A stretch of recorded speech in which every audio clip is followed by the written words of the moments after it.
ya comenzó la grabación. Eh, Básicamente sobre algunos de los mecanismos de regulación de la función cardiovascular y del tono del músculo liso vascular más relevantes. Quisiera antes de comenzar hacer como un disclaimer. Lo que voy a presentar son, digamos, ¿cómo decirlo? Las vías de señalización, los mecanismos más generalmente aceptados y, digamos, más comúnmente enseñados en el pregrado. Esto no significa que de prácticamente cada punto que voy a mencionar no haya una cantidad tal vez gigantesca de otros enfoques, de otras aproximaciones, de mayor información, tal vez incluso de estudios que parecen decir cosas relativamente contrarias. Simplemente me voy a referir a, digamos, a las concepciones más canónicas al respecto. Sin embargo, tampoco voy a intentar profundizar demasiado en algunas de ellas, porque no nos tomaría 4 horas ni 40, nos tomaría tal vez meses abarcarlo todo. Entonces, vamos a revisar estos mecanismos, digamos, desde este punto de vista. Por supuesto, si alguien tiene alguna duda y yo estoy en capacidad de resolverla, pues adelante, adelante podemos hacer observaciones y comentarios al respecto. Ok, se habían conectado cuando saludé. Si todos están dispuestos, pues vamos a comenzar, ¿ok?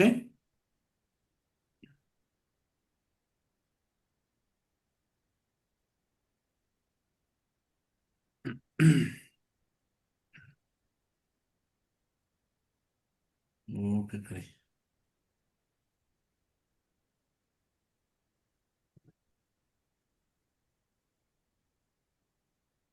¿Me dicen si pueden ver mi proyección completa, por favor?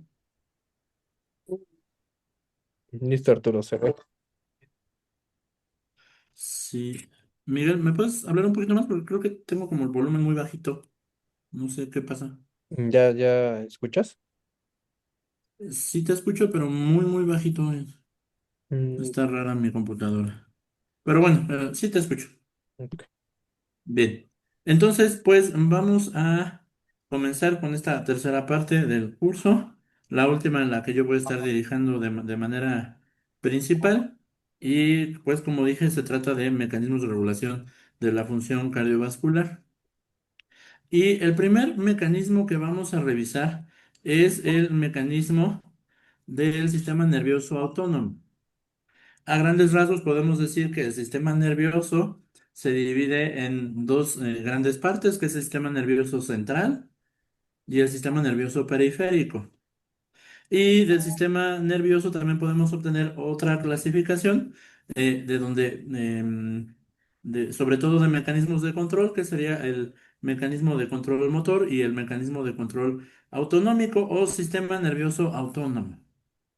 Este sistema nervioso autónomo, como su nombre lo sugiere, consiste en la serie de mecanismos que controlan las funciones autónomas que, digamos, funcionan en automático en el organismo sin que sea necesaria la intervención de regiones superiores del sistema nervioso central. Por simplificarlo, sin que sea necesaria la intervención de la corteza cerebral, ni es necesario que, digamos, realicemos un proceso consciente para desarrollar estas funciones. ¿Qué funciones? Muchas y en muchas partes del cuerpo. Este sistema nervioso autónomo se divide en dos y algunos dirían tres partes. Las dos que más aceptadas son el simpático y el parasimpático, y además algunos dicen que el sistema nervioso que controla de manera intrínseca el tubo digestivo, el sistema nervioso entérico, sería una rama más del sistema nervioso autónomo, aunque eso no es un concepto, digamos, consensuado. Bien, el sistema nervioso autónomo entonces se divide en una rama simpática y en una parasimpática. En este esquema que están viendo, ven algunas de las diferencias entre estas dos ramas del sistema nervioso autónomo, que a veces le llamamos así sistema simpático y parasimpático. Eh, Vemos primero desde diferencias anatómicas, en donde vemos que el sistema nervioso simpático surge de segmentos medulares, sobre todo torácicos y lumbares, mientras que el sistema nervioso parasimpático surge del puente cerebral, de regiones cervicales y de segmentos medulares más en el extremo de la médula espinal. Además, vemos que el sistema nervioso simpático tiene ganglios donde hay un relevo neuronal, es decir, sinapsis, de manera, digamos, anatómicamente paralela a la médula espinal, muy cerca de la emergencia de los nervios eferentes en la médula espinal, mientras que la sinapsis del sistema nervioso parasimpático, en este esquema ni siquiera nos las dibujan, pero estas sinapsis también forman ganglios, pero que se encuentran mucho más cerca de los órganos diana, de los órganos donde producen sus efectos. Ahora, es algo muy común de decir, incluso en las clases de fisiología básica, que el sistema nervioso simpático sería el sistema de pelear o huir, mientras que el parasimpático el sistema de descansar y digerir. ¿A qué se refiere esto? El clásico ejemplo de huir del león. Digamos que nosotros estamos en la sabana solos. Tal vez somos un humano muy antiguo que vivía allá en la sabana africana. Estamos solos y de repente vemos que hay un león y el león nos comienza a perseguir. Nuestro organismo, de manera autónoma, se va a poner, digamos, en un modo huir del león. ¿Qué necesita el organismo para huir del león? Pues podemos controlar con el sistema nervioso simpático muchas reacciones autonómicas del organismo, incluso desde la piel. Aquí en este esquema no nos lo presenta, pero el sistema nervioso simpático puede favorecer la sudoración, que favorezca la pérdida de calor de manera convexiva por la evaporación del agua al sudar por la piel y así evitar que el organismo se sobrecaliente por el aumento en la tasa metabólica al correr o huir del león. En los ojos, el simpático dilata la pupila, permite entrar más luz en los ojos, lo cual en cierta manera nos permite observar mejor, digamos, ver las imágenes con más detalle. En las vías aéreas produce relajación del músculo liso de las vías aéreas para que sea más fácil que el aire entre. eh, Ahí parpadea mi imagen en amarillo. ¿Ustedes ven correctamente mi presentación? Sí, Sí, Arturo, ok, gracias. sí, doctor. cámara. Eh, Decía, las vías aéreas produce dilatación para que sea más fácil que el aire fluya desde la atmósfera hasta nuestros alvéolos, pulmones, etcétera. Disminuye las secreciones en las mucosas en general, tanto en la mucosa oral y digestiva como en la propia mucosa respiratoria. Por ejemplo, en el hígado va a favorecer el metabolismo energético, la liberación de glucosa, etcétera. Eh, para no abarcarlos todos, pues, por ejemplo, en la vejiga, ¿qué creen que hará en la vejiga el sistema nervioso simpático? Pues relaja la vejiga para evitar que tengamos que ir dejando un caminito de orina mientras huimos del león, relaja la vejiga, pero a la vez hace que se contraiga el esfínter externo urinario, perdón, el interno urinario para evitar que vayamos o que necesitemos orinar o que deseemos orinar mientras estamos huyendo del león. Ok, y en el sistema cardiovascular, pues el sistema simpático produce varios efectos. Ahorita los vamos a revisar de manera específica. Por otro lado, tenemos al parasimpático, que en la mayoría de los tejidos produce efectos contrarios. Este es el sistema de relajarse y digerir, ¿no? Tal vez ahora este humano antiguo ya está seguro en su cueva, ya cazó un antílope, ya se lo comió, está muy relajadito, recostado ahí sobre la paja, tal vez. Y entonces ahora su organismo se puede poner en las condiciones necesarias para descansar y digerir los alimentos que ha consumido. Y pues básicamente produce los efectos contrarios. Si el sistema simpático favorecía la sudoración, el parasimpático la inhibe. Si el sistema simpático producía dilatación de la pupila, el parasimpático produce contracción de la pupila. Si el sistema simpático produce relajación del músculo de la vía aérea, el parasimpático produce contracción. Si el simpático inhibe las secreciones de las mucosas, el parasimpático favorece las secreciones de las mucosas. Casi casi en todos los fenómenos, el parasimpático produce efectos contrarios al del simpático, excepto en el tejido eréctil. Y no creo que ahorita sea la cuestión meternos a cómo cooperan para la función reproductiva. Solamente recordar que excepto en la función reproductiva, donde no producen efectos, es donde no producen efectos contrarios, aunque sí tiene alguna implicación cardiovascular, porque precisamente en este tejido eréctil es donde el parasimpático produce algo diferente a lo que produce en la mayoría de los tejidos en los vasos sanguíneos. Bien. Entonces, tenemos a esta subdivisión del sistema nervioso, conocida como sistema nervioso autónomo, que a la vez se divide al menos en dos partes: el simpático, que es el sistema de pelear y huir, y el parasimpático, que sería el sistema de descansar y digerir. ¿Vamos bien hasta acá? Sí, doctor. Muy bien. Ahora, ¿cómo se organizan las neuronas de esta subdivisión del sistema nervioso? Vamos a ver que tenemos cuatro casos para estas neuronas. Tenemos tres casos para el simpático y un único caso para el parasimpático.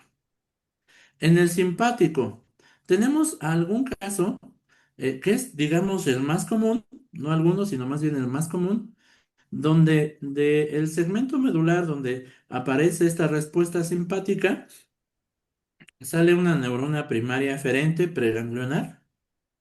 Anatómicamente, cerca de esta estructura tenemos un ganglio donde hay una sinapsis que utiliza como neurotransmisor acetilcolina.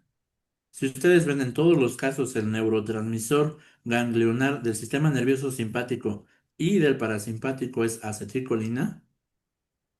Y de este ganglio sale una neurona eferente secundaria o postganglionar que utiliza como neurotransmisor noradrenalina.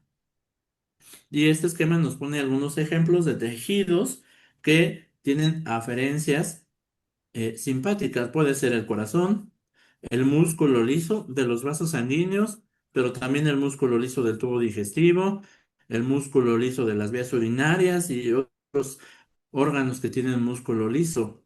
Y muchas glándulas también son inervadas por el sistema nervioso simpático y en todos ellos la noradrenalina es el neurotransmisor principal. Tenemos otro caso, que este sí es bastante menos común, donde después de la relevo sináptico en el ganglio, la neurona secundaria o posganglionar libera como neurotransmisor acetilcolina, siendo parte del simpático. Esto ocurre principalmente en las glándulas sudoríparas.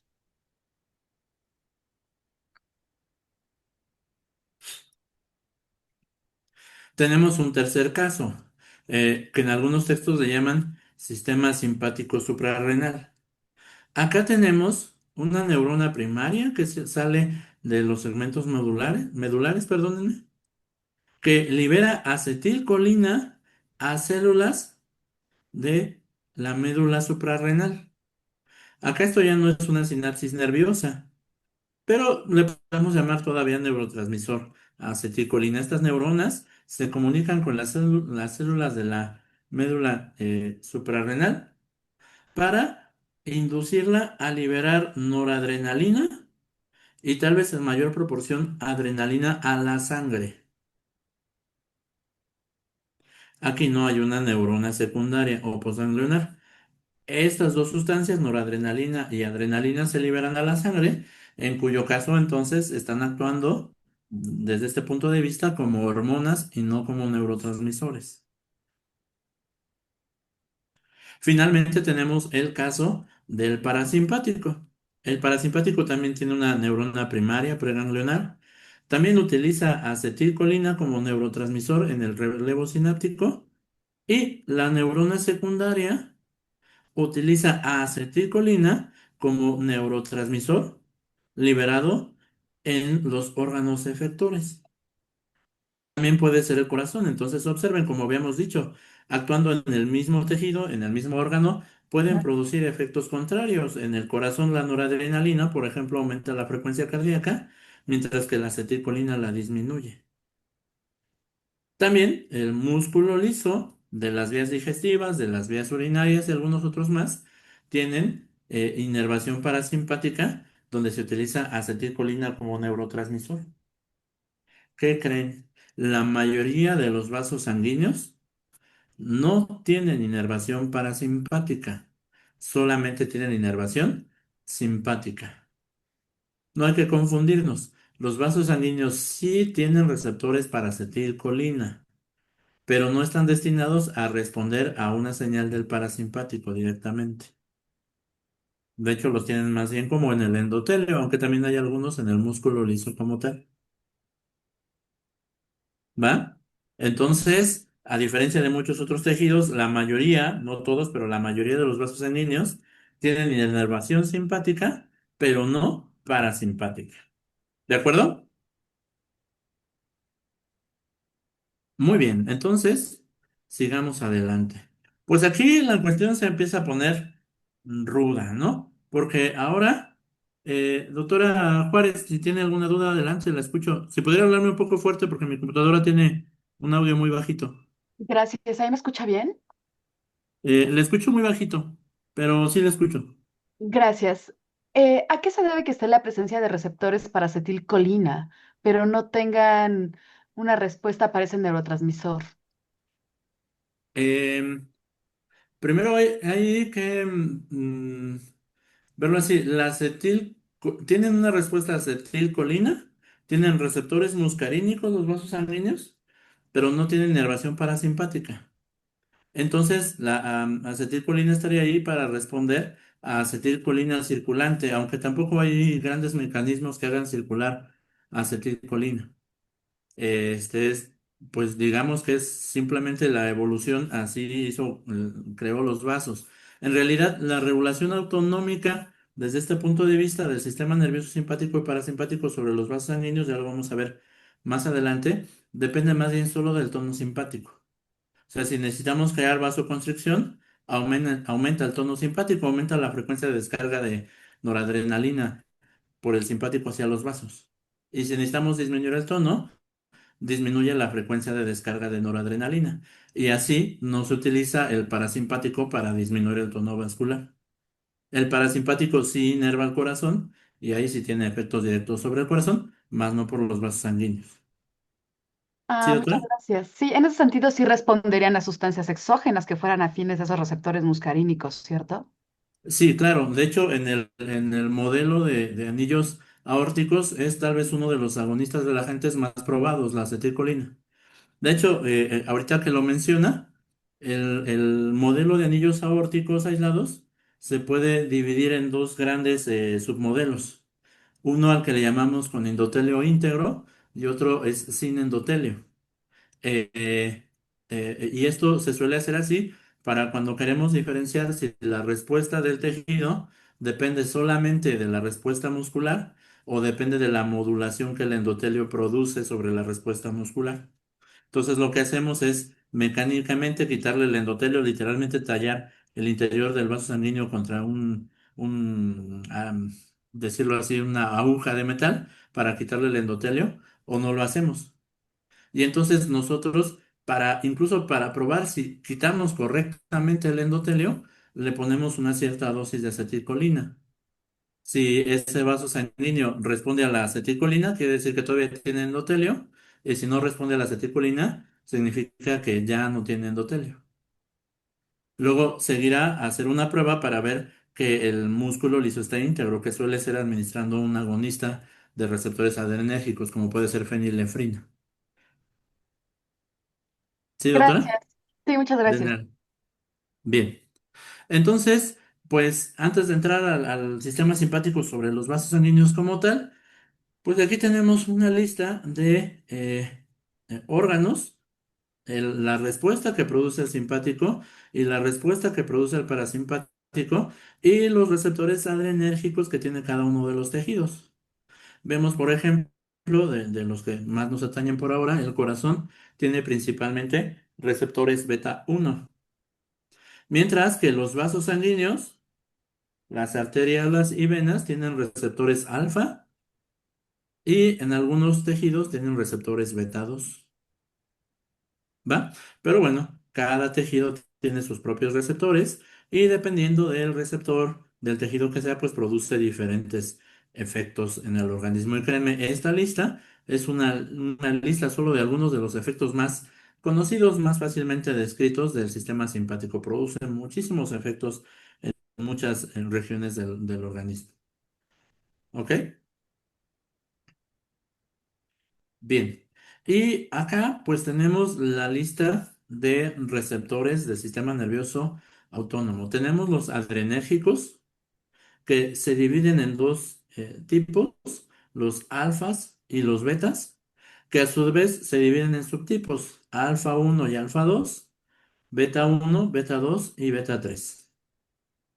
Acá nos muestra a qué responde más, si cada uno de los receptores, si tiene más afinidad o eficacia, mayor respuesta por la noradrenalina o la adrenalina. Vemos que la mayoría de los receptores adrenérgicos responden principalmente a la noradrenalina, solamente el receptor beta 2 responde más a la adrenalina que a la noradrenalina. Y finalmente nos dice acá efectos sobre el segundo mensajero, la vía de señalización que activan en las células para producir sus efectos. ¿Va? El receptor alfa uno dice que aumenta el calcio. Esto pues, podría ser equivalente a decir que es un receptor acoplado a proteínas GQ. El receptor alfa 2 disminuye el AMP cíclico, entonces está acoplado a proteínas GI. Y los receptores beta, todos son acoplados a proteínas GS, aumentan el AMP cíclico. Más abajo tenemos los receptores colinérgicos, los receptores para acetilcolina, que se dividen en dos tipos, receptores N y receptores M. Los receptores N a su vez tienen dos tipos, receptor N neuronal, que es el que se encuentra precisamente en esos ganglios del sistema nervioso autónomo. Esa primera sinapsis en todos los casos se utiliza como neurotransmisor acetilcolina y como receptores NN. Y tenemos receptores NM, que la M pues hace precisamente referencia al músculo, que son los receptores que se utilizan en la sinapsis entre las neuronas motoras y el músculo estriado, que no formaría parte del sistema nervioso autónomo. Y bueno, los receptores M, que se subdividen del 1 al 5, se encuentran en diferentes tejidos relacionados a la respuesta al parasimpático. Los impares, el M1, M3 y M5, están acoplados a proteínas GQ, mientras que los pares están acoplados a proteínas GI.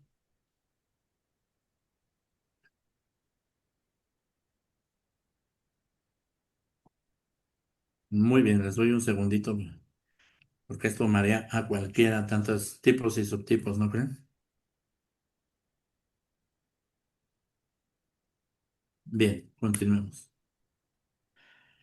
Entonces, pues ahora veamos el efecto del sistema nervioso autónomo sobre el corazón. Y aquí este es un esquema muy sencillo, digamos, de la forma más simple de ver la modulación de la función cardíaca.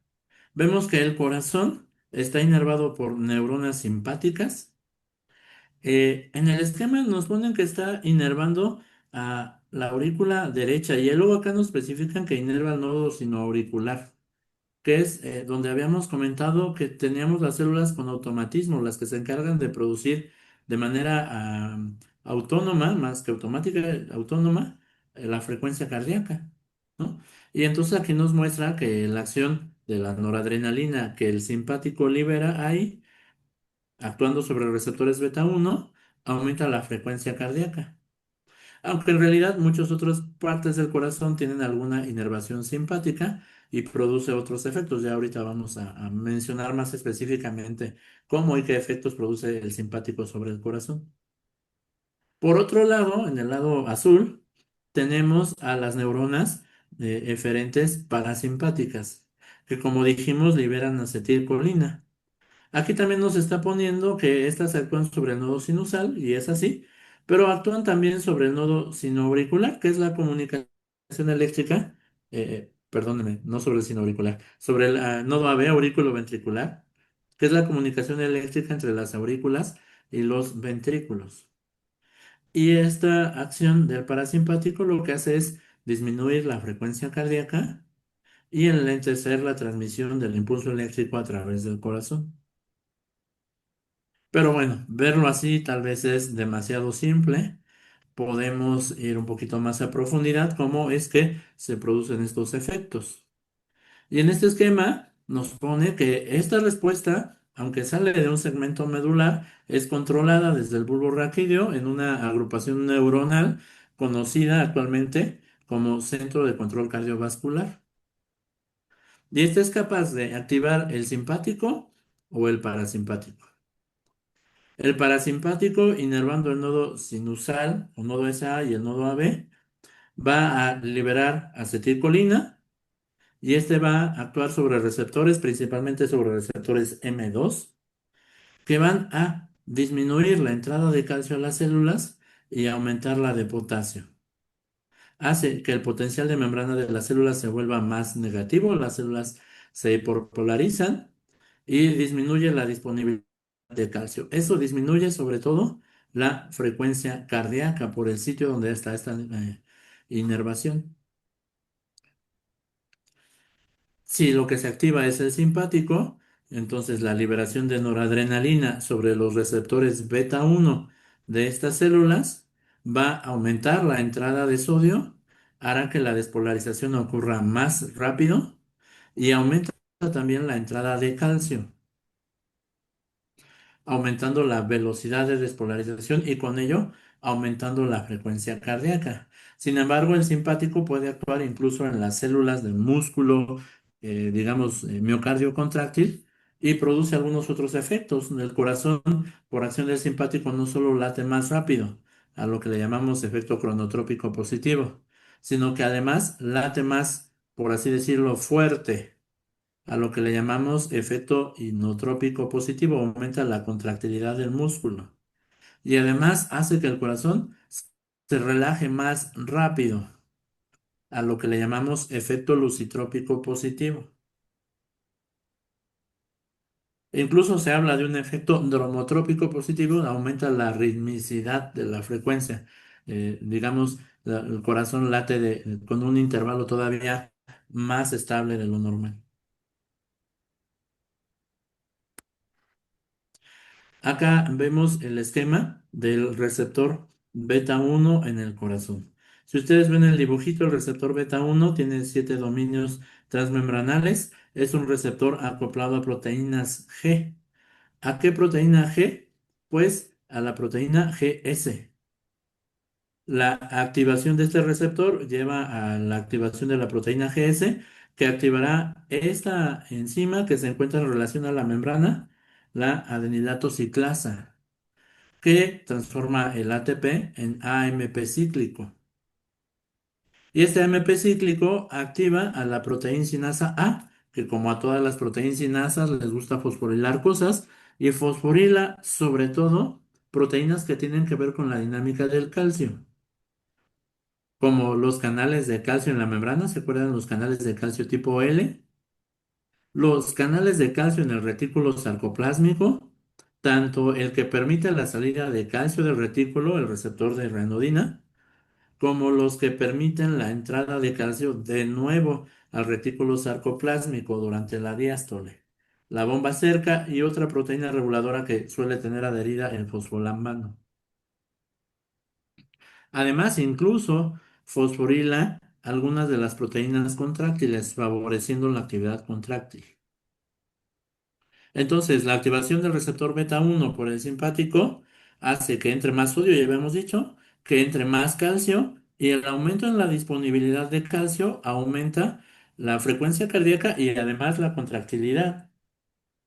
Además, como fosforila la cerca, hace que durante la diástole el calcio regrese más rápido al retículo sarcoplásmico, su concentración en el citoplasma baje más rápido y eso acelera el proceso de relajación.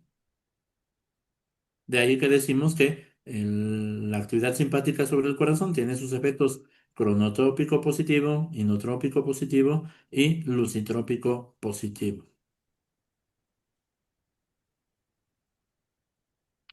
¿Ok?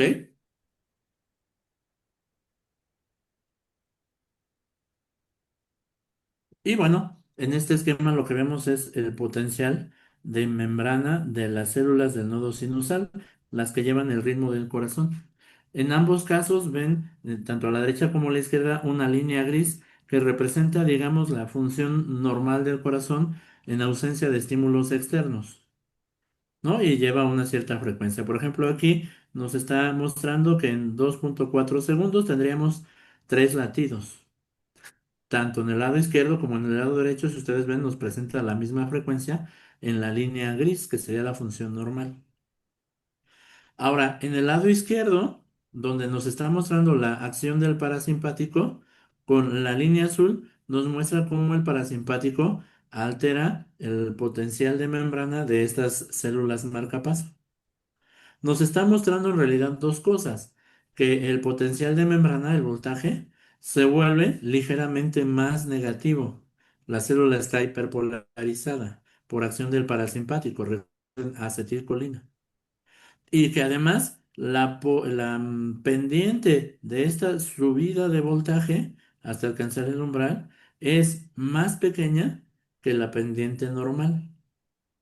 Entonces, para alcanzar el umbral y producir el latido, por así decirlo, en el caso de la estimulación por acetilcolina del parasimpático, el potencial comienza de más abajo y sube más lentamente. Esto disminuye la frecuencia. Si ven esta línea azul, en estos 2,4 segundos tendría una frecuencia solo de 2 latidos en este ejemplo. Del lado derecho vemos la acción que produciría la estimulación del simpático, liberando noradrenalina sobre receptores beta 1 en las células marcapasos del corazón. Y vemos que está haciendo, pues básicamente lo contrario. Ya varias veces dije el simpático y el parasimpático suelen tener acciones contrarias. El simpático hace que el potencial de membrana sea ligeramente más positivo o menos negativo, como lo quieran decir. Y la pendiente de este potencial de marcapasos es mayor. Entonces, para alcanzar el umbral, comienza desde un potencial menos negativo, más alto, y con una mayor pendiente. Eso hace que más rápidamente se alcance el umbral. Y si alcanza el umbral más rápido, pues la frecuencia cardíaca aumentará. Vean como en estos 2,4 segundos, la frecuencia aumenta de 3 a 4. En este ejemplo, claro.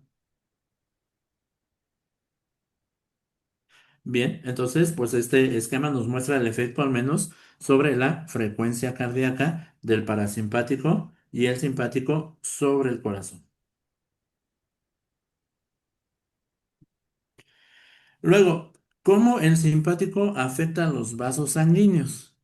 Ya habíamos dicho, el simpático libera noradrenalina sobre los vasos sanguíneos que pueden tener receptores alfa 1 o receptores alfa 2. Los receptores alfa 1 son los que se encuentran, digamos, en la mayoría de los tejidos. Pero independientemente de si es alfa 1 o alfa 2, ambos producen contracción del músculo liso vascular. El alfa 1 lo hace por la vía GQ, aumentando la concentración de calcio. Aquí no está escrito, pero este aumento de IP3 lo que va a producir es mayor liberación de calcio. Mientras que el alfa 2 lo hace por la vía GI, aumentando las cantidades de perdón, disminuyendo las cantidades de AMP cíclico en el músculo liso vascular.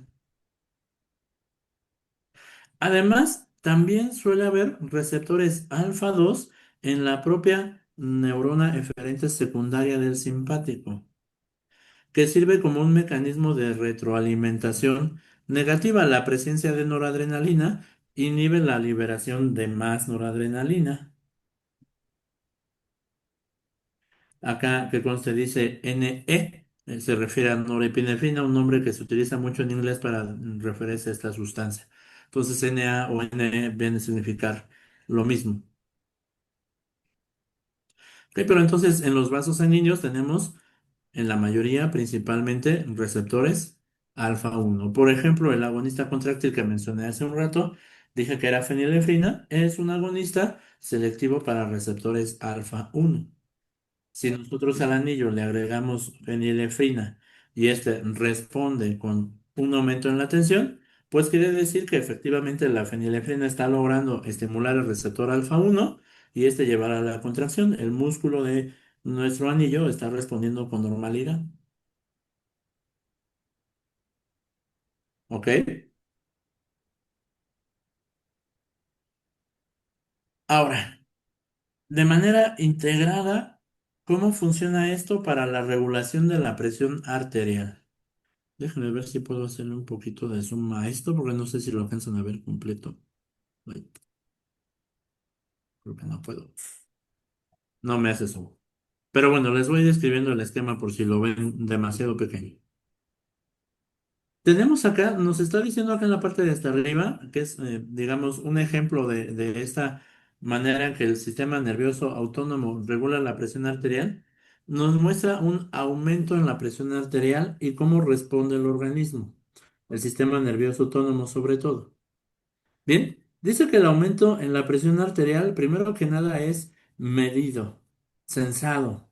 ¿En dónde o por qué? Por receptores de tensión, mecanorreceptores, que se encuentran en algunas células en el callado de la aorta, o sea, en la parte curva donde la aorta deja de ascender para comenzar a bajar, le llamamos callado de la aorta y en una zona que se llama seno carotidio, una dilatación de la arteria carótida, esta gran arteria que tenemos en ambos lados del cuello, justo antes de que se bifurquen dos partes, la carótida interna y la externa, ahí hay una pequeña dilatación que tiene algunas células capaces de responder a los cambios en la tensión. Entonces, si la presión arterial de un individuo, humano o animal, aumenta, estas células van a aumentar una frecuencia de descarga que se va a comunicar vía nerviosa hacia el encéfalo, hacia el centro de control cardiovascular que se encuentra en el bulbo raquídeo. Entonces, si la presión arterial aumentó, ¿cuál creen que sea la respuesta del centro de control cardiovascular? ¿Activar el simpático o activar el parasimpático? Pues activar el parasimpático. El estímulo fue aumentar la presión arterial. La respuesta es activar el parasimpático. Pero no solo activar el parasimpático, sino disminuir las eferencias, la frecuencia de descarga del simpático. Uno aumenta, el otro disminuye. El parasimpático actúa, ya habíamos dicho, liberando acetilcolina sobre todo sobre las células del nodo SA y el nodo AB para disminuir la frecuencia cardíaca. Si ustedes ven en el esquema, aquí es bien claro que el parasimpático no produce efectos sobre las resistencias vasculares periféricas. Acá nos muestra el parasimpático aumenta su tono, actúa sobre el nodo SA del corazón, disminuye la frecuencia y eso disminuye el gasto cardíaco de sangre que el corazón expulsa, pero no actúa sobre los vasos sanguíneos. Pero ahora vamos al otro lado, al simpático. Cuando el simpático disminuye su actividad en respuesta al aumento de la presión arterial, este va a producir efectos en el corazón, también en el nodo SA, disminuirá el efecto del receptor beta 1 porque está disminuyendo el tono simpático, lo cual también lleva a la disminución de la frecuencia cardíaca. O sea, la disminución de la frecuencia cardíaca ocurre tanto por la activación del parasimpático como por la disminución del estímulo simpático. Pero el simpático también puede actuar sobre las células musculares, las células miocárdicas, disminuyendo la fuerza de contracción, disminuyendo el volumen latido, lo cual también lleva a la disminución del gasto cardíaco. Y finalmente, el simpático también actúa sobre receptores alfa en el músculo células para disminuir, perdón, ay, disculpen. Actúa sobre receptores alfa y dado que disminuye esta actividad alfa, disminuye el tono del músculo liso de las arteriolas. Con eso aumenta el radio de las arteriolas y disminuye la resistencia vascular al flujo. Entonces, también disminuye la presión. Entonces, cuando aumenta la presión, aumenta el tono parasimpático y disminuye el simpático y todos coadyuvan para producir una disminución de la presión arterial que regresa la presión arterial a niveles normales. ¿Qué pasaría si la presión arterial disminuyera? Pues exactamente lo mismo, pero en el sentido inverso. Aumentaría el tono simpático, produciendo vasoconstricción, aumento de la frecuencia y aumento de la contractilidad, y disminuiría el tono parasimpático, que permitiría además también el aumento en la frecuencia cardíaca. Ahora, si ustedes lo notan, este mecanismo funciona sobre todo en condiciones agudas, para cambios relativamente rápidos, rápidos y relativamente rápidos de la frecuencia cardíaca, ¿va? Y a este mecanismo integrado le llamamos reflejo varoreceptor. Y es bien fácil pensar, por ejemplo, en una circunstancia donde el reflejo varoreceptor no funciona bien o se tarda en funcionar. ¿A quién le ha pasado? Tiene una junta a las 7 de la mañana o tal vez tienen clase a las 7 de la mañana, tienen que aplicar exámenes a las 7 de la mañana. Ustedes programaron su despertador tal vez a las 5:30 para estar listos a las 6 y estar en la universidad a las 7 de la mañana en punto. Y quién sabe por qué el despertador no sonó. Así decimos todos, no sonó. Y cuando lo ven, ya son las 6:15. Saltan de la cama y cuando caen al suelo, ya están bañados, listos para irse a la universidad y llegan solo 5 minutos tarde, ¿no? ¿Eso pasa? O más bien eso pasaba cuando éramos jóvenes. Podíamos levantarnos así en un instante y salir corriendo. Pero si ahora nos intentamos levantar de la cama así repentinamente, pues de repente sí cuando, ¡uy! No me muevan el suelo, ¿no? Muchos de nosotros nos sentiremos mareados cuando nos levantamos, cambiamos de posición así tan súbitamente. ¿Qué ha ocurrido en esa circunstancia?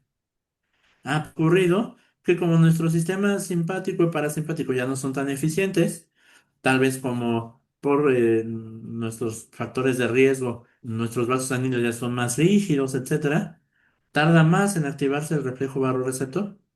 Cuando cambiamos de posición, la sangre que estaba fluyendo básicamente sin oposición de la gravedad al flujo, porque estábamos en posición horizontal, al ponernos de pie, ahora la sangre se ve sometida a la gravedad, una buena parte de la sangre va hacia la parte inferior del organismo y esto produce una disminución de la presión sobre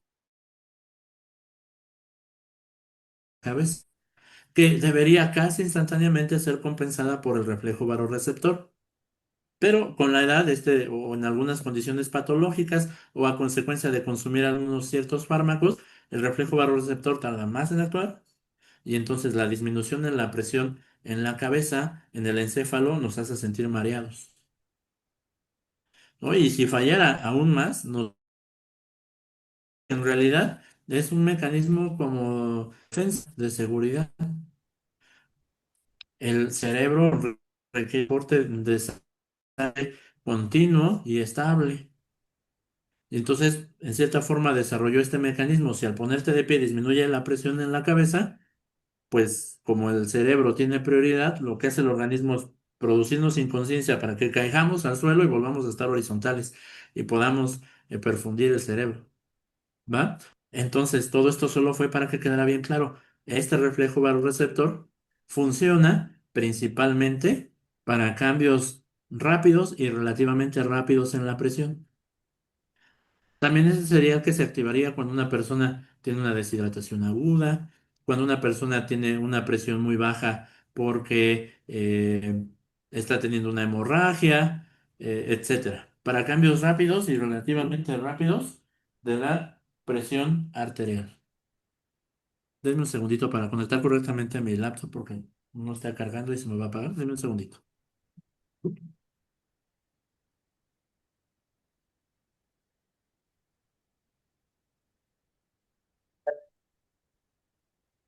Ahí está, ya está cargando correctamente.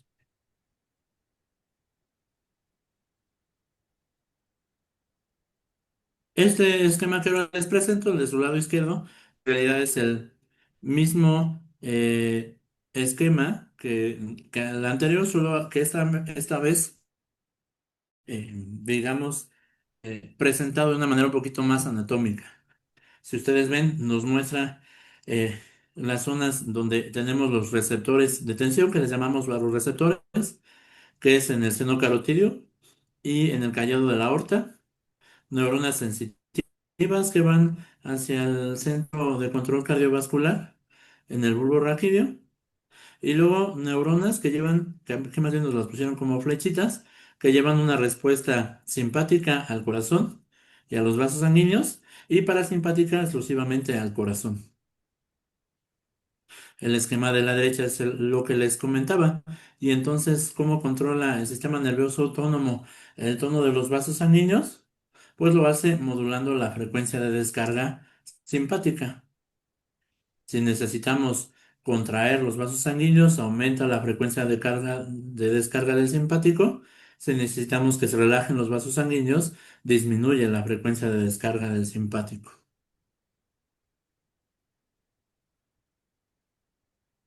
¿Vamos bien hasta acá?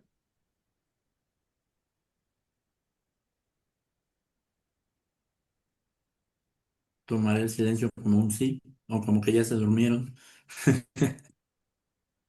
Bien, ahora, para la modulación a más largo plazo de la presión, tenemos el sistema renina-angiotensina-aldosterona.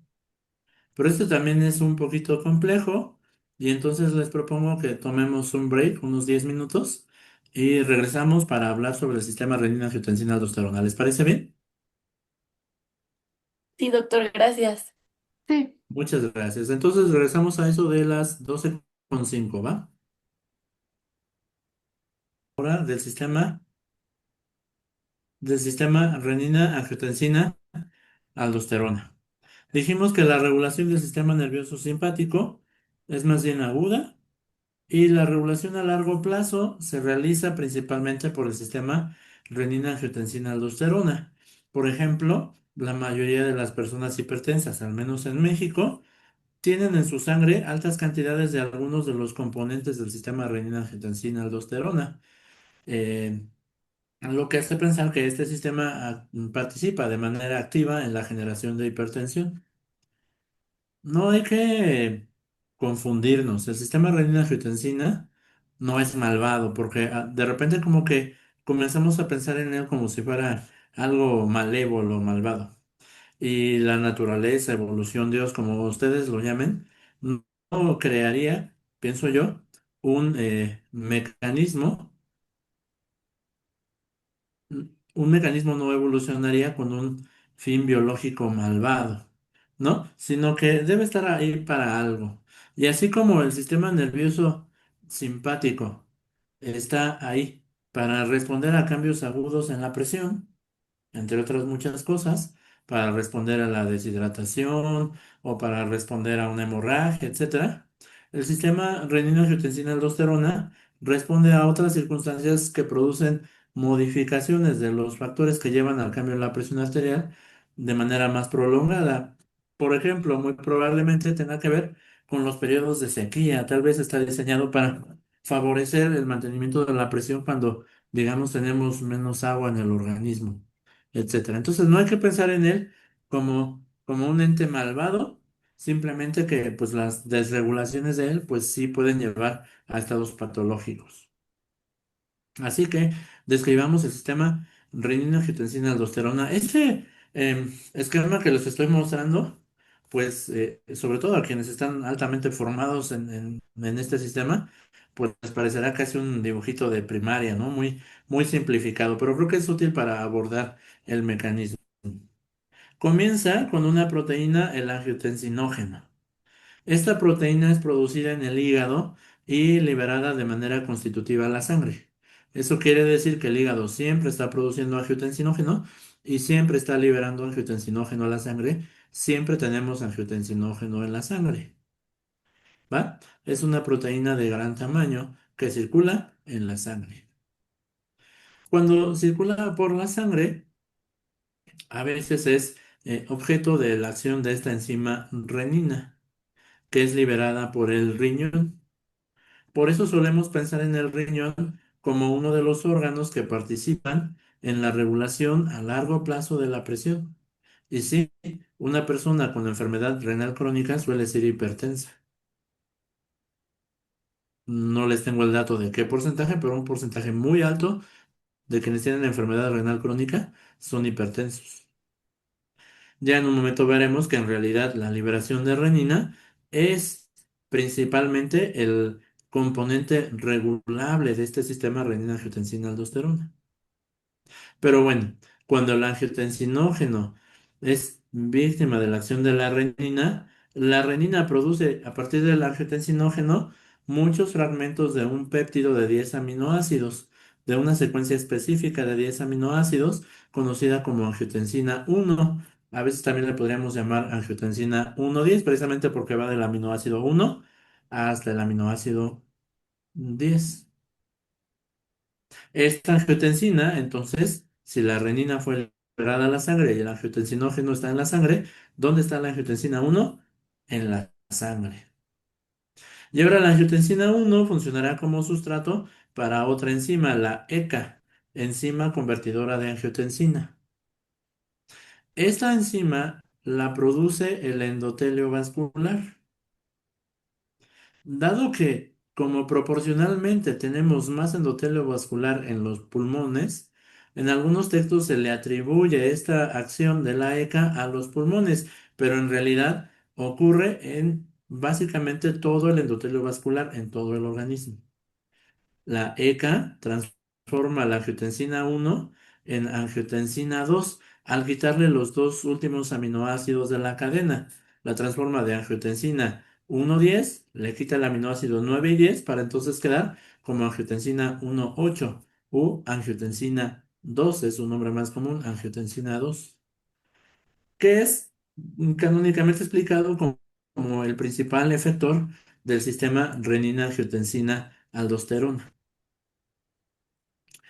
Esta angiotensina 2 tiene dos receptores principales, el receptor AT1 y el receptor AT2. Este artículo, más adelante está la cita, me llamó la atención la abreviatura que usaron RAT1 y RAT2. No es lo común, solamente suele decir AT1 y AT2, o la R va al final, pero no antes, pero bueno, ellos decidieron ponerla antes. Receptor AT1 y receptor AT2. Además nos muestra que la ECA puede participar en otras porciones del metabolismo, por ejemplo, escindiendo la bradicinina, que es un agente vasodilatador dependiente del endotelio, para inactivarla y formar péptidos inactivos.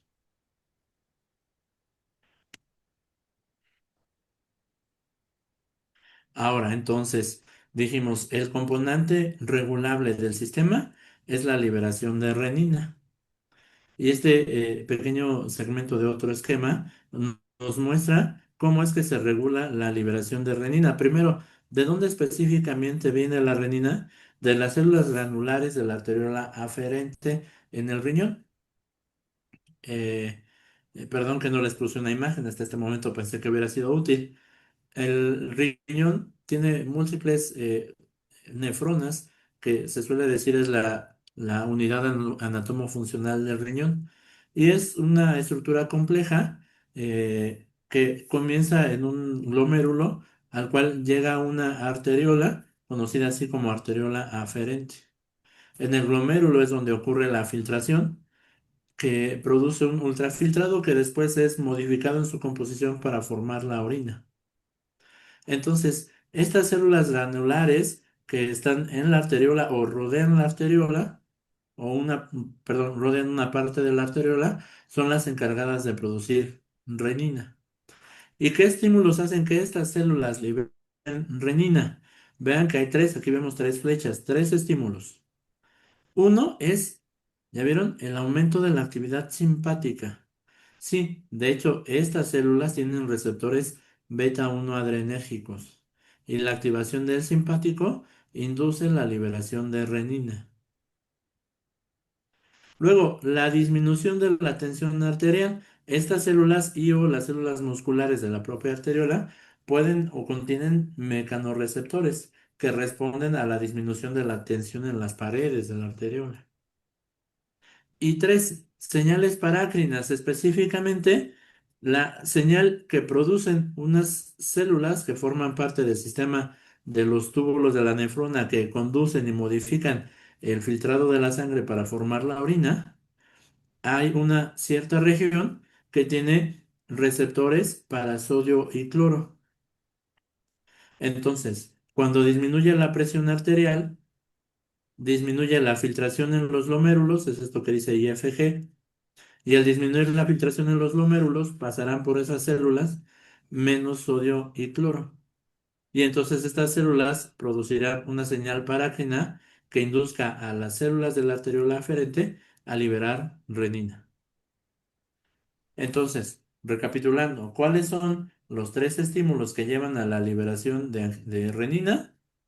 La actividad del simpático mediante receptores beta 1, la disminución de la tensión en las paredes de la arteriola y la disminución, a esto lo vamos a mencionar como de la carga filtrada de sodio y cloro en la mácula densa.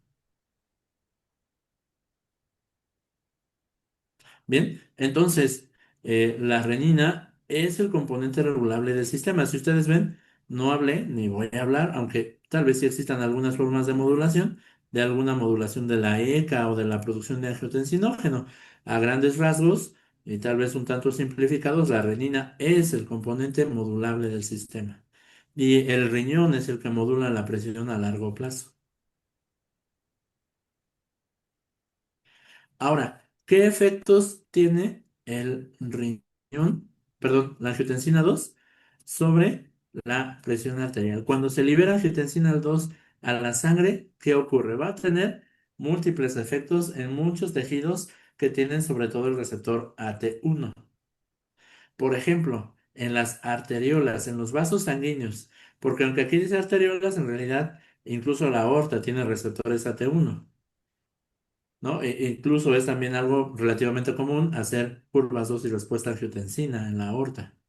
Bien, entonces sobre las arteriolas produce vasoconstricción, aumento de la resistencia al flujo, aumento de la presión.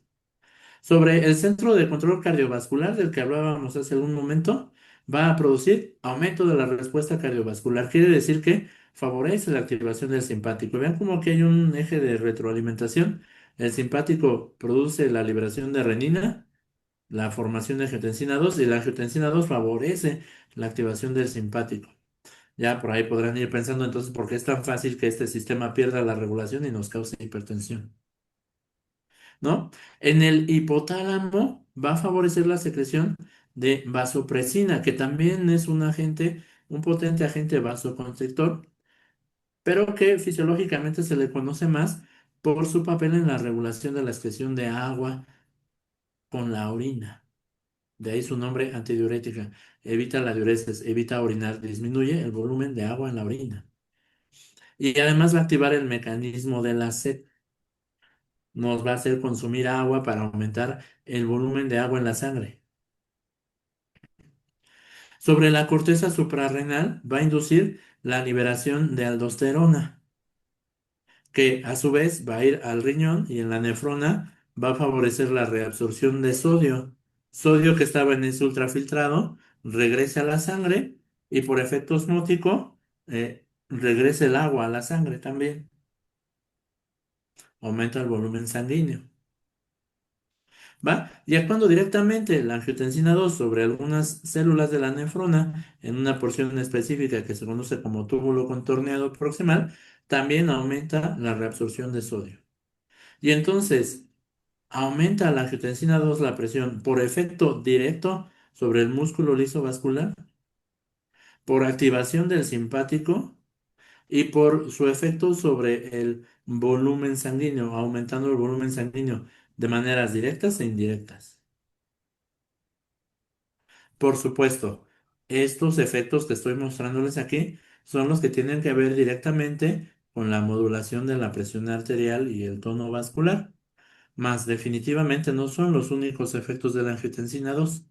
La angiotensina 2 puede producir efectos sobre el corazón, de proliferación de vasos sanguíneos, hipertrofia cardíaca, efectos proinflamatorios, efectos procoagulantes, efectos que aumentan el estrés oxidativo, envejecimiento celular, depósito de colágeno, etcétera, etcétera, etcétera.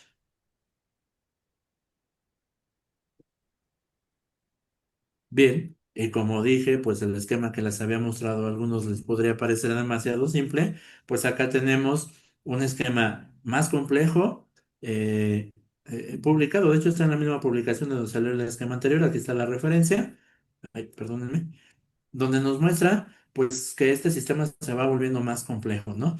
Si ustedes ven, seguimos teniendo angiotensinógeno, renina, angiotensina 1, ECA, angiotensina 2. Pero ahora nos están aumentando la cantidad de receptores. Yo hablé principalmente del receptor AT1 como el principal receptor de la angiotensina 2, pero vemos que hay otros receptores. Por ejemplo, ya por ahí había salido también el receptor AT2. En condiciones fisiológicas, el receptor AT2 es importantísimo para el desarrollo embrionario fetal.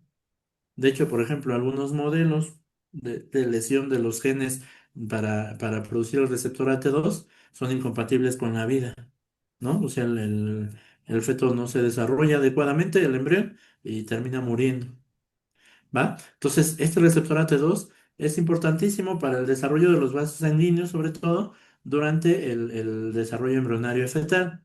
Pero después del nacimiento, su expresión disminuye mucho en la mayoría de los tejidos y, por ejemplo, en la aorta, en condiciones fisiológicas, su expresión es muy, muy pequeña. Tenemos otros receptores como este receptor más, pero dice que este receptor más no tiene tanta afinidad por la angiotensina 2, sino por este otro derivado, la angiotensina 1,7. ¿Se acuerdan? La angiotensina 1 había sido la 1,10, la 2 será la 1,8 y ahora tenemos acá una angiotensina 1,7 que se puede producir de varias maneras. Por efecto de una isoforma especial de la ECA2, que también se encuentra, por ejemplo, en los pulmones, sobre la propia angiotensina 2 para producir angiotensina 1,7. O para producir angiotensina 1,9, que después por acción de la ECA se convierte en angiotensina 1,7. Ese actúa sobre el receptor más, que también tiene un papel modulador sobre diversos fenómenos, incluido el tono vascular. El esquema nos muestra además, este receptor dice RPP, se conoce como receptor renina-prorenina. Y entonces nos muestra que la renina no solamente es una enzima que transforma el angiotensinógeno en angiotensina 1, sino que también produce algunos efectos específicos actuando sobre este receptor.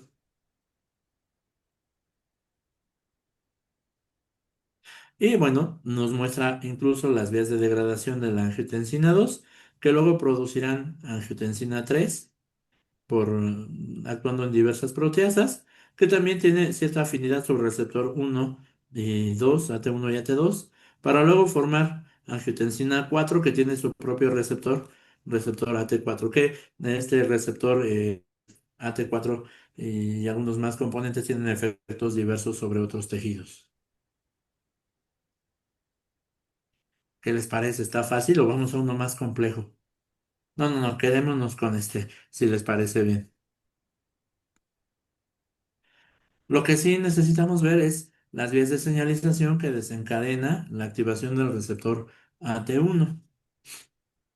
Esta que está más a la izquierda viene a ser, este lado izquierdo, viene a ser la vía que se describe más canónicamente.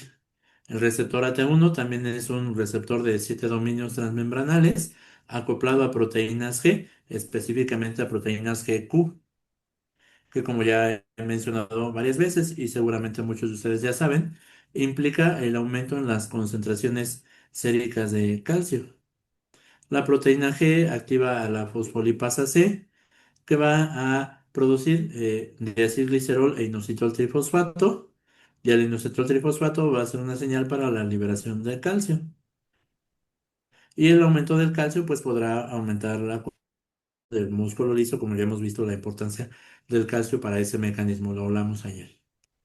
Pero observemos que hay otros efectos del receptor AT1, por ejemplo, la activación de la proteínasa C a través de otra fosfolipasa, en este caso la fosfolipasa D, o a través de la fosfolipasa A se puede producir ácido araquidónico, que podría luego ser transformado por la vía de los eicosanoides hasta tromboxanos, prostaglandinas, etcétera, que produzcan un papel procoagulante y proinflamatorio de la activación del receptor AT1. Y tenemos al receptor AT1 por vías no canónicas activando cascadas de señalización relativa que terminan con la activación de las MAP-sinasas o incluso de la vía de fosfatidil inositol 3 sinasa AKT, que tienen que ver con la modulación de la mitogénesis, de la proliferación celular, etcétera. Y esto tiene que ver con remodelación, con depósito de colágeno, etcétera. Y créanme que aunque esto a algunas personas podría parecerles complejo, también es un esquema muy simplificado de lo mucho que se conoce de la señalización inducida por el sistema renina-angiotensina-aldosterona.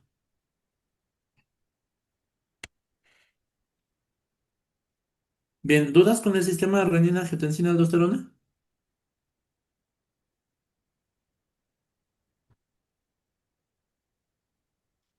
¿No? Muy bien, entonces podemos continuar. A ¿dónde está la nota? Bueno, ay, se me fue la diapositiva de la aldosterona, pero bueno, la aldosterona es un mineralocorticoide que se produce se libera más bien por acción de la angiotensina 2 en la corteza suprarrenal. La aldosterona, como dije, es un mineralocorticoide derivado del colesterol que una vez es estimulado su secreción, viaja por la sangre y llega a la nefrona, donde va a favorecer su activación de su receptor mineralocorticoide, que es un receptor citoplasmático, como el de todos los corticoides. Va a favorecer la reabsorción de agua, la modulación de la excreción de potasio y de sodio, ¿no? Entonces participa en la regulación de la presión arterial, más bien modulando la volemia. ¿Ok? Acá les muestro otro, ya para comenzar a cerrar esto de manera un poquito más relajada con algunos otros factores que podrían modular la función cardiovascular. Por ejemplo, la secreción de péptidos natriuréticos auricular y cerebral. A pesar de lo que el nombre del péptido natriurético cerebral podría decir, en realidad se produce principalmente en el corazón. Son sustancias liberadas por el corazón en respuesta a aumento en la tensión en las paredes de sus cavidades, sobre todo de los ventrículos y las aurículas. Y producen diversos efectos. De nuevo, no sé por qué no me deja hacerle zoom, pero este péptido natriurético auricular y cerebral producen efectos, por ejemplo, en el hipotálamo, llevando a la disminución de la secreción de vasopresina. O sea, si el corazón está muy lleno, hay demasiado volumen, entonces habrá que disminuir la secreción de vasopresina para disminuir el tono vascular y para favorecer la excreción de agua con la orina. En el riñón, actuando en diferentes porciones del riñón, va a disminuir la reabsorción, sobre todo de sodio, y aumentar el filtrado en el glomérulo para aumentar la excreción de sodio y agua con la orina. De nuevo, para disminuir la volemia y disminuir la presión. En la corteza suprarrenal disminuye la secreción de aldosterona y en el bulbo raquídeo tenderá a disminuir la actividad simpática, de nuevo en el centro de control cardiovascular, para disminuir la presión cuando el corazón se encuentra muy distendido. Y por todos estos efectos, además, también disminuye la presión arterial.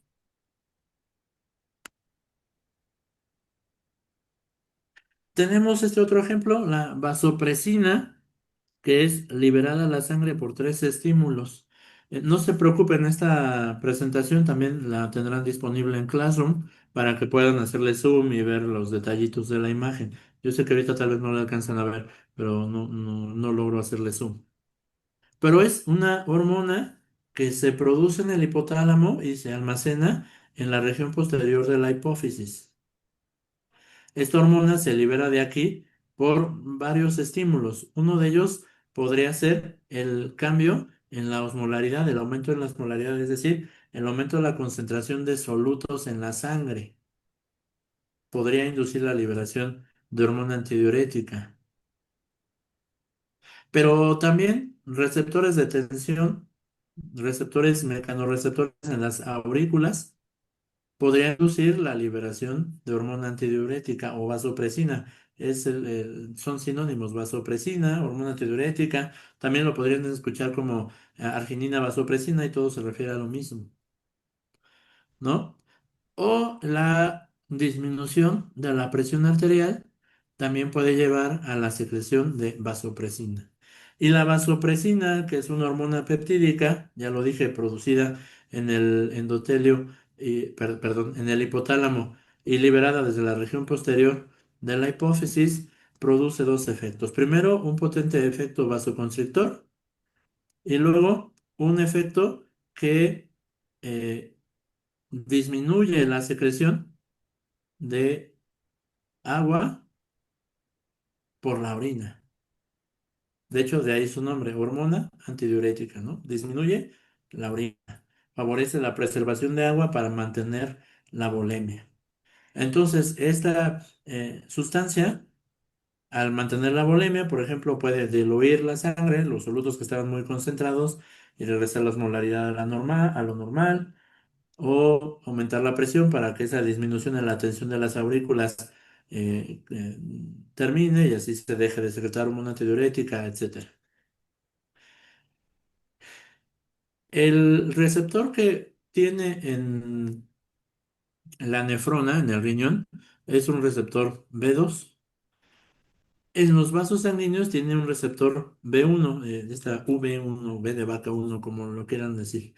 Y este también es un receptor de 7 dominios transmembranales, también está acoplado a proteínas GQ y termina llevando a la contracción del músculo liso por el aumento de la disponibilidad de calcio, además de la inhibición de canales de potasio que favorecen la despolarización de las células.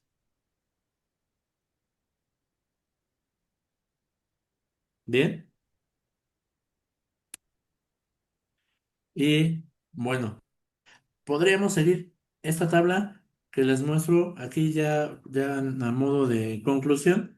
Nos muestra algunos de los sustancias vasoconstrictoras y vasodilatadoras fisiológicamente más relevantes. Definitivamente no son las únicas y habrá muchas otras más sustancias, mediadores metabólicos, etcétera, que producen cambios en el tono vascular, pero los que esta tabla nos presenta, digamos que son los más relevantes.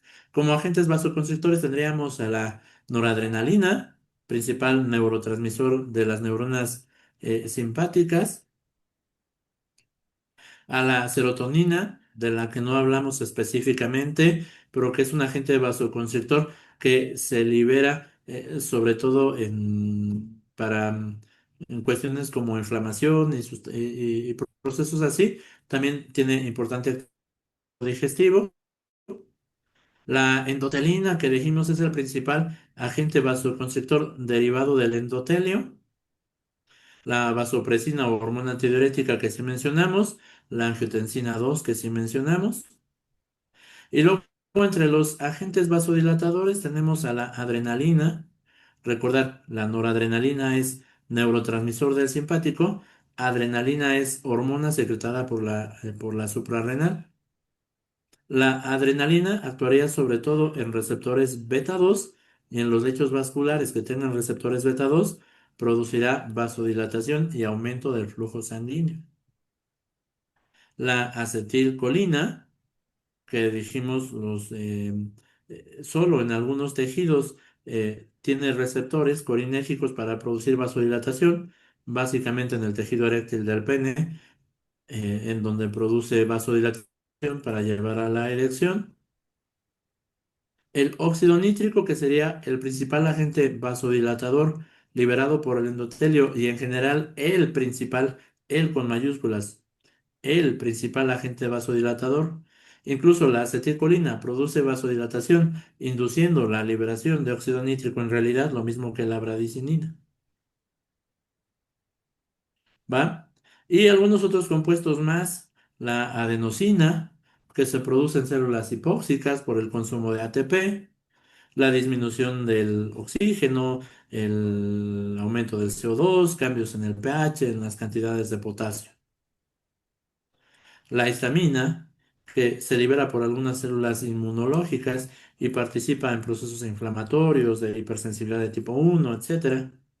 Los péptidos natriuréticos que sí mencionamos y el péptido intestinal vasoactivo que sobre todo actúa modulando la función del tubo digestivo e incluso el tono vascular en el tubo digestivo.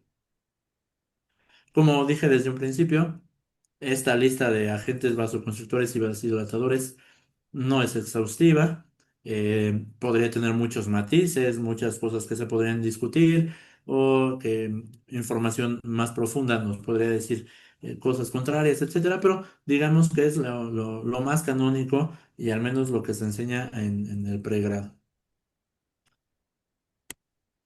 Y bueno, con esto concluiría mi participación en cuanto a las bases de fisiología, que son, a mi consideración, lo indispensable para entender el modelo de anillos aórticos. Hay que pensar que el modelo de anillos aórticos no solamente funciona para evaluar la respuesta a estas sustancias que están aquí listadas o otras no listadas.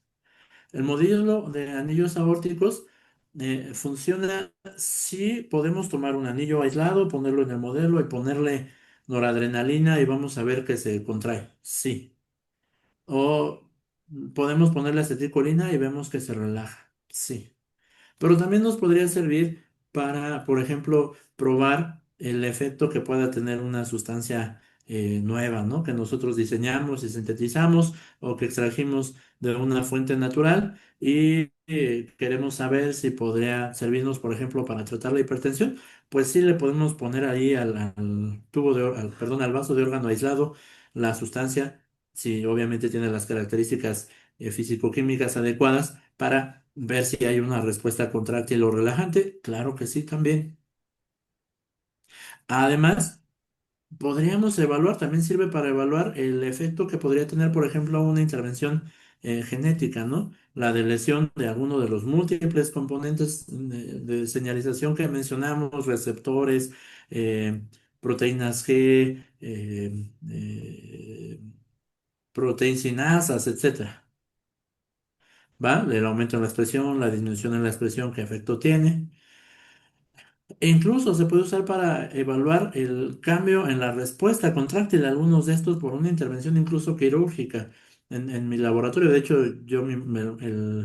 mi proyecto postdoctoral se basa en una intervención quirúrgica que aumenta la presión y una parte de mi trabajo es evaluar cómo esta intervención quirúrgica, si es que produce un cambio en la respuesta contráctil de la aorta y cómo lo hace. Entonces, no hay que quedarnos solamente con, bueno, le pongo acetilcolina y relaja, le pongo fenilefrina y contrae, sino que el modelo es muy amplio, es muy rico. Les dije, incluso podemos quitarle el endotelio al anillo y ver si esa respuesta que habíamos visto vasorrelajante se sostiene. Pues entonces una respuesta relajante que depende del músculo liso y no del endotelio. O si con endotelio sí se relaja, pero al quitarle el endotelio ya no se relaja, pues entonces una respuesta vasorrelajante que depende del endotelio, etcétera. ¿Va? Espero que mi participación les haya resultado útil, que haya logrado transmitirles algo. Y si hay dudas o comentarios, pues es el momento adecuado para expresarlos.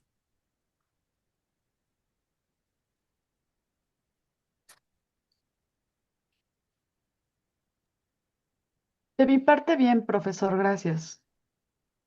Muchas gracias, doctora. Si alguien más quiere expresar alguna duda o comentario, por favor. Todo bien, doctor. Muy bien, muchas Muy gracias. interesante. Gracias. Y bueno, pues yo estoy acá en el laboratorio de fisiopatología y farmacología cardiovascular en la Escuela Superior de Medicina del Instituto Politécnico. Si en algo puedo ayudar, no duden en contactarme. Incluso puede ser a través del profesor Trejo. Si tienen alguna duda, en algo les puedo ayudar, estoy siempre disponible. Ya el doctor Trejo les comentará, como en la sesión anterior, hay en Classroom un cuestionario para que el siguiente par de horas tengan para poderlo resolver y completar las actividades del día de hoy. Con esto estaríamos completando la parte de fisiología cardiovascular y hemodinámica que les servirá para entender el modelo de anillos y luego la simulación de los anillos. Bien, no sé si el profesor Trejo gusta agregar algo más. No, más bien acabo de publicar el cuestionario y también ya lo coloqué en el chat por cualquier cosa. Nada más indíquenme si pueden acceder a él. Según yo ya tiene todos los permisos. También les coloqué en la plataforma de Classroom la presentación del doctor Arturo. Y bueno, nada más cuando se culmine la sesión, subiré inmediatamente el video. Bueno, espero que con estas 3 sesiones sea más que suficiente para que tengamos las bases de poder entender o poder explicar a detalle la parte de la simulación en un órgano aislado, específicamente en aorta y sobre todo poder dar camino, ¿no? Hacia la parte de científicamente qué estamos haciendo, ¿no? Van a ver que utilizar el simulador es relativamente sencillo, una vez que ya uno comprende qué está sucediendo y qué está pasando. Y sobre todo, bueno, bien les decía las primeras sesiones, poder visualizar ventajas que tiene el simulador, pero a la vez también desventajas, ¿no? Entonces, esa parte de poder posteriormente hacer comentarios sobre si la simulación es adecuada para enseñanza, si es adecuada para investigación, cuáles son sus desventajas, ¿no? Para las dos vertientes, para las dos partes, o de plano no se puede ocupar, ¿no? O están en la posición de que no, una simulación no puede sustituir una práctica de laboratorio en donde el estudiante, más o menos en enseñanza, no alcanza a cubrir el objetivo, ¿no? Que se está buscando. Y bueno, en todo caso también en la investigación, ¿no? Probablemente es el principio para poder tomar decisiones, porque bien ustedes saben que para hacer investigación se requieren de otros ensayos, inclusive formalmente hacerlos en un organismo biológico, ¿no? Eh, de forma tangible.